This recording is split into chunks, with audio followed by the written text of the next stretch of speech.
Here's your daily dose of Tottenham, right? Your latest Tottenham news, all in one place. Let's get straight into it. Thomas Frank spoke about Johan Lange, Tottenham, and the summer transfer window. Frank said, obviously, we are signing players here where the process in Brentford, I'm not saying they were better. I think they're very good. I think that Johan and his team is doing the top job, but just for them to understand what I'm looking for, so that needs to be aligned. At Brentford, it was aligned. I want that. Okay, fine, we look into it, and boom. And now I need to use more time with Johan and Rob and these guys, and then we make presentations. No, I need that instead. So all that is just extra hours every day. Thomas Frank spoke about the Tottenham transfer window, saying we try to recruit the right players, try to get to know the team, try to get all the principals in. As an example, I was very, very happy with the first half against Arsenal because I think there were a lot of elements in that I want into a team, and it looked okay in sync without being completely free-floating with a lot of the principles. So that's a lot of hard work. Then as we go through the transfer window, that's why we need the next step with players. That's why we need to beat them.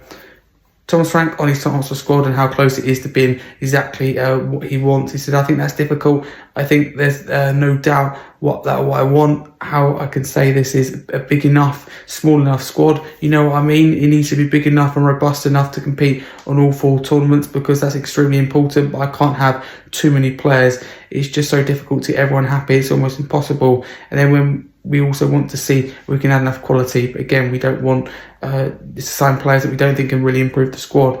Then I would rather wait until we have the right talented players. I'm not here for the short-term fix. I want to build something that can last. So we need to think longer term, but of course we need to compete now. That's my thought process. Alejo Veliz played the first 88 minutes for Rosario Central away at Atletico Tucumán. The game finished 0-0. He created one chance, had two shots, which are both off target. He had a 55% passing accuracy, 21 touches in the game, 4 touches in the opposition box, 2 passes into the final third, and was dispossessed 3 times. Ground duels 1, just 25%, and just 50% of aerial duels 1. On the other hand, Alfie Dorrington played the full 90 minutes for Aberdeen on Sunday in a 2-0 home defeat against Celtic. He had 53 touches in the game, 2 passes in the final third, passing accuracy was 80%, 1 block, 1 tackle and 4 clearances. Super Cup final news, and that is PSG midfielder João Neves will miss the game in the Super Cup final against Tottenham Hotspur on Wednesday night due to suspension. Stoke manager Mark Robins is already a big fan of Tottenham loanee Jamie Donnelly. Mark Robins said he's class, really class. Stoke fans will be thinking back to players they might be able to relate him to. I know I do. He looks a lot like Charlie Adam in some of the things he does. And if you can live up to that, then fantastic.